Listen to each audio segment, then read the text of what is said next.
malam lafiya? Lafiya. Ya ɗaya kenan. Ikon Allah, me sha ɗaya kuma? Ai ana nufin lamba waya kenan, saboda ni ma ni shiga tarihi.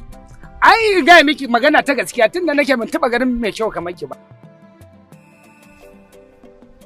Ga ki san talaliya doguwa? San kowa kin wanda ya rasa. Ga dogon hanci ga farin ido ga kin yaba. Idan mu ta can in kai kwanan dama sai ka koma hagu to zaka ƙara shiga na biyu. To in ka shigo na biyu sai ka kira ni da ni. Layin safuwa mai barko. In ka gane shi. Ina gane mana a. Jaje.